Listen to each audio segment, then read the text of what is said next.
Hi folks, welcome back to the layout room. I hope you all had a nice Christmas and Happy New Year. So, as you can see, not a whole lot's been done on the layout. Still have to order more track. But I want to do something a little bit different today.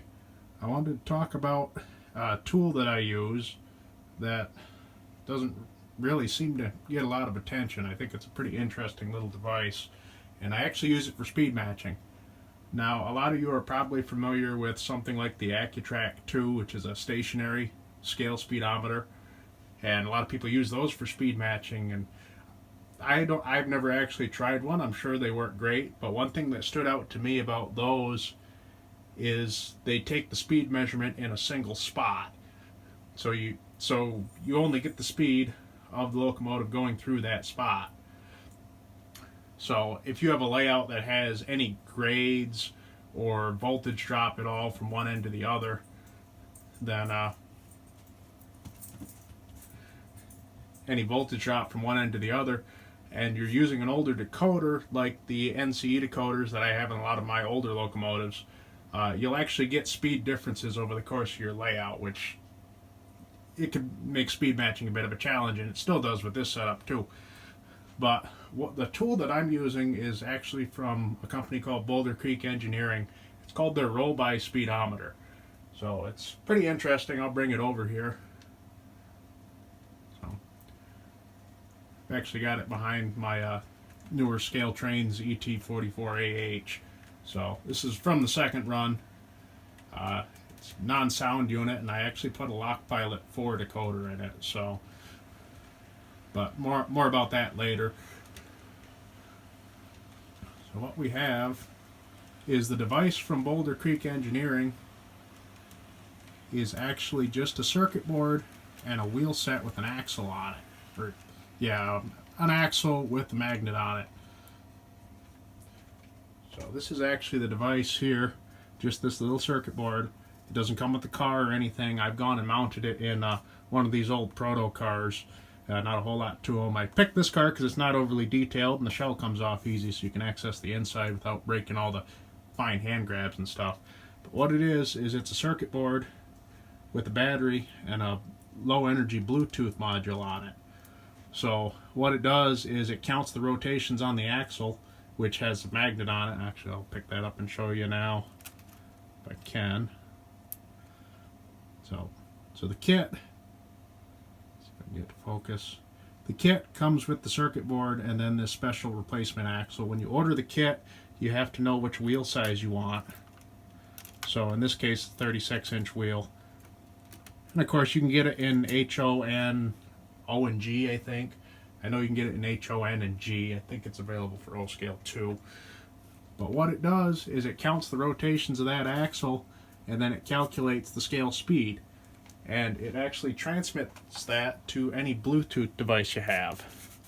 So here, for example, I have here's the speedometer screen. So you see, as I move the locomotive, there's a little bit of a delay, but that's not really too much of a surprise. It is all wireless and Bluetooth, and you actually get real-time speed. And in addition to that, you can average the speed.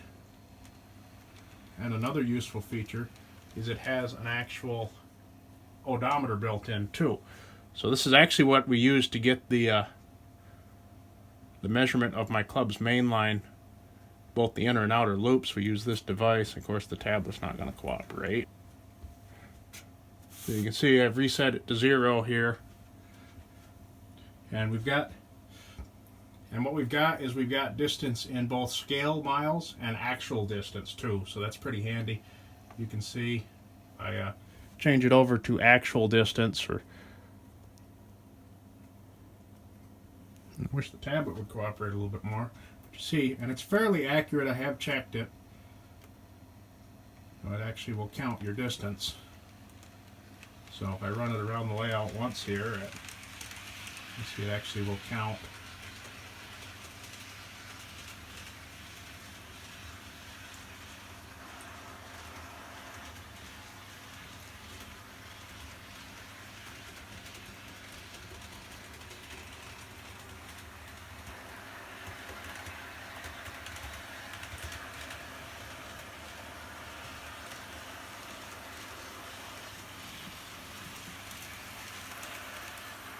as you can see, it's about 20 feet around my layout, 22, 23 feet.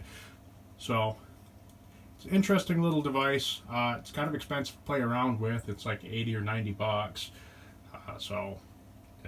But what I actually bought it for and what I use it for most of the time is actually speed matching. Because what I've done is I've gone and made a average table of the locomotives that I speed match through. This is obviously very crude, just drawn up. And for each speed step, I know the scale mile per hour reading that I want my locomotives to run. So I match everything to MTH locomotives because I have like 5 or 6 of them, and a bunch of them are the early ones where you couldn't adjust the speed table. So, and it's all stuff I want to run together. So what I did is I took the average from the MTH locomotives.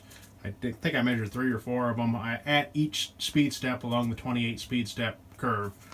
And then I made that table that I just showed you, and now I speed match all my new locomotives, like this one, to that table.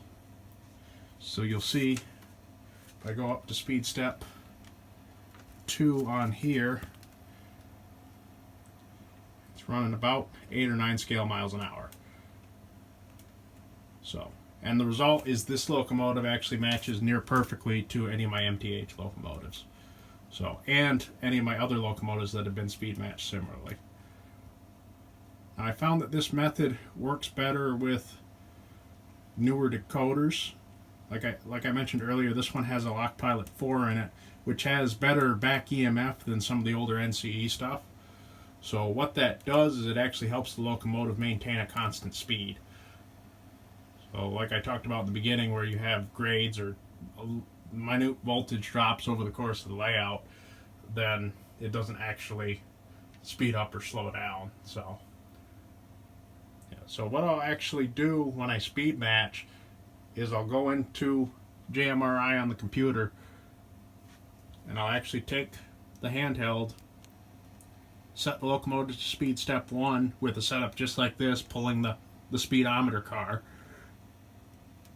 and then I'll go and with the programming mode and programming on the main, I can actually slide the speed table slot for step 1 up and down until I get the exact speed that I want.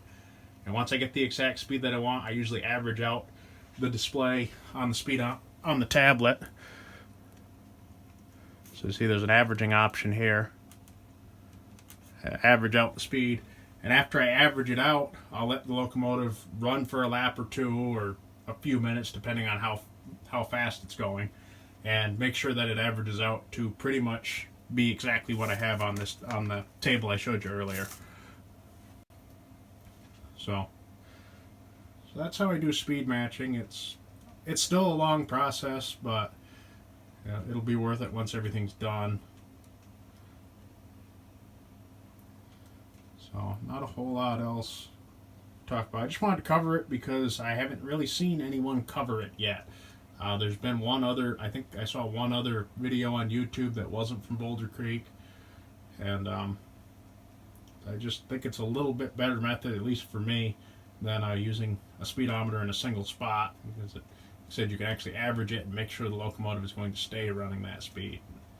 With a good decoder, you can get some really accurate results.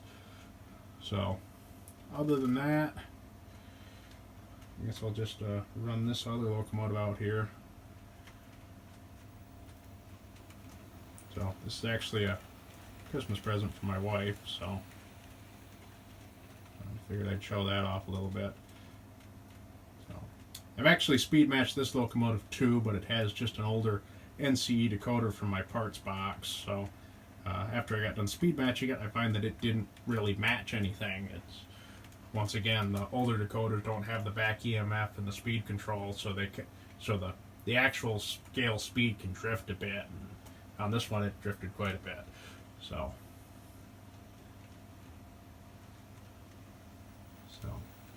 this is an Athearn Genesis, ES44 DC, ES40 DC. So nice engine. Once again, non-sound, but in a room this small, I kind of prefer to have a lot of non-sound locomotives. You get 3 or 4 sound-equipped engines going in here, and it's just pretty overwhelming. The room's only like 9 by 10, so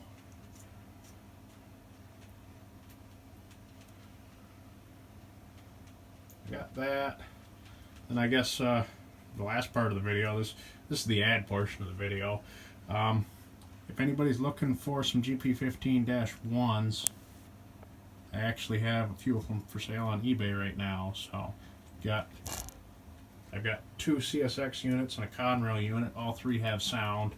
The CSX units have QSI sound that was installed professionally, and the Conrail unit, which is the one in the box, has an MRC decoder that I installed myself. So if you're interested, just log on to eBay. Walther's GP15-1. I might have marked them as Proto 1000s. They're a little bit older model. They run and sound great. Hoping to sell those so I can get the money for a Scale Trains SD40 before they disappear. Because those look like really nice models. So, well, thanks for tuning in. So catch you guys next time.